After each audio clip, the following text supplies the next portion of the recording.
right, Steve Denise here, Brand Director with Maizex Seeds, and I'm here with Greg Stewart, Lead Agronomist for Maizex. Hey, Steve. And we're here for our initial Maizex Moving for 2020. We're actually at the London Farm Show, and behind us is the Maizex booth, where it's been quite busy today. And Greg, London Farm Show usually means that we're wrapping up the meeting season. And once again this year we had a very successful run of agronomy meetings, thanks to you and your efforts in putting those together. And Greg, maybe we should spend a few minutes and talk about some of the key things we talked about those meetings this year. Sure. And certainly one of them, I think everybody is hoping, especially in Eastern Canada, that we have a little better spring this year. Yeah. But there was some surprises, and you know, some of the things we talked about included the yield tour. What did we find out there? So on the yield tour in general, we were pretty happy with how close we came to the AgriCore numbers, right? And of course the big concern was maturity.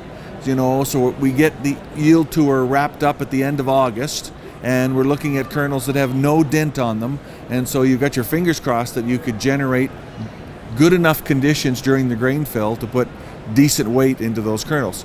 So for the most part, we predicted sort of a 173, AgriCore's at a 169 for corn provincially. So, you know, we're pretty happy that our efforts across the yield tour came in pretty close. The one interesting thing on the yield tour in terms of a learning is ear count.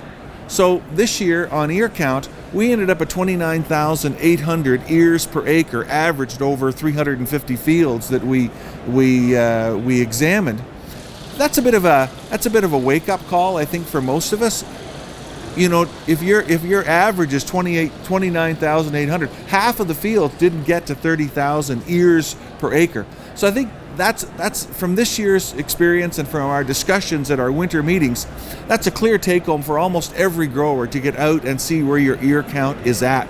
Because, you know, if you could move ear count from 30,000 to 32,000, you know, that's 10, 15 bushels per acre that could be had right there. So it's one of the things we talked about at all the meetings then was planting depth, and maybe a role that can play in that. And what's your thoughts on there? So Chuck Belanger, our market development agronomist, really grabbed hold of that project. We had about 25 sites where we compared 3-inch planting depths to a more traditional 2-inch planting depth. Across virtually every site there was a yield advantage to having planted slightly deeper. I don't think we're necessarily promoting that every seed should be at 3 inches deep, but we are promoting the idea that being a little on the deeper side is certainly less risky than being on the shallow side. And in Chuck's data set, about 1,000 ears per acre up for having been on the deeper side of planting as opposed to on the shallow side. So that's a big deal. So yeah. I think continued research in that area. Costs you nothing. Costs nothing to try to go a little deeper. Right, so. right.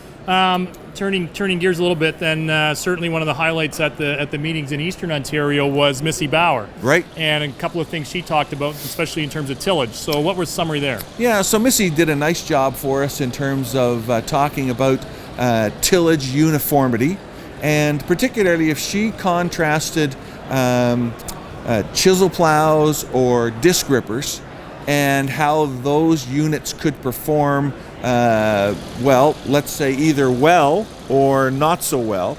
And most of it she focused on, do you get shatter shank to shank? So where do you have it set depth-wise? What sort of a sweep do you have on the bottom? How fast are you going? What's your soil conditions? And then doing a bit of a careful examination at the back of the unit to make sure that you've got shattering from shank to shank. Because if you don't have shattering from shank to shank, the odds of being able to come back and do a perfectly uniform job, especially with minimal spring tillage, is less likely, right? So it's one of those things, once again, where it actually pays to get off the tractor and check. As painful as that sounds, it is. It is. Yeah. So that cab is pretty comfortable. Paul Sullivan, so he touched on a few things as well. Right. So Paul does lots of work on advising his growers about crop management, and we asked him to come and speak about nitrogen.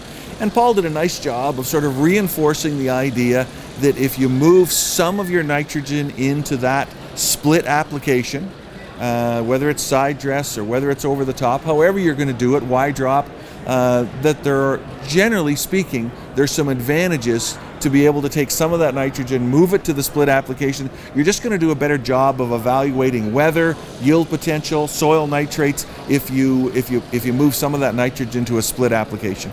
Okay. One of the presentations I really enjoyed, and there's a lot of interest in right now in terms of strip tillage and the impact that could have from a conservation perspective and from a yield perspective. And Tony Balkwell did a good job. And what were some of the highlights there?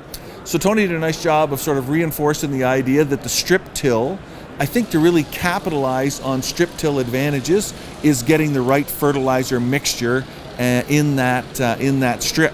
And so he did a nice job of sort of comparing Shank versus Coulter strip till machines and how you might put different fertilizer blends to work for you in those strips. And then essentially coming back with a planter that has no fertilizer on it at all. That to me is still a big advantage that we need to capitalize on.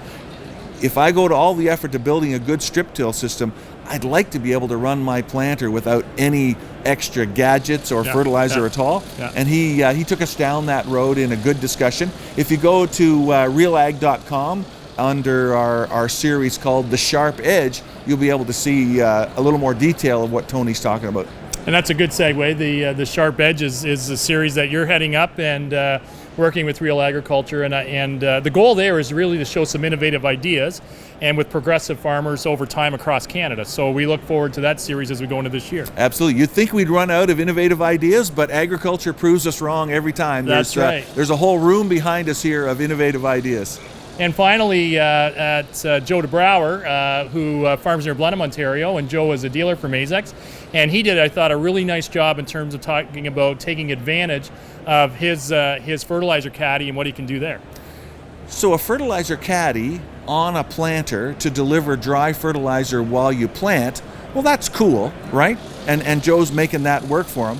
Joe takes it the extra step, though, and uses that same caddy to essentially side dress urea in the side dress window. So the very same machine, he's using it to bring his dry fertilizer on the planter and then using it to be his caddy for side dressing urea. So that was pretty cool to see him essentially make a sharp pencil work for him in terms of making the same piece of equipment do two things. Yeah, which was good to see and good experience there. Yeah. So Greg, as we're heading into the growing season in 2020, obviously on tap we've got a lot more work from an agronomy perspective and plots that we're going to be doing this year. So we're looking forward to that. Absolutely. I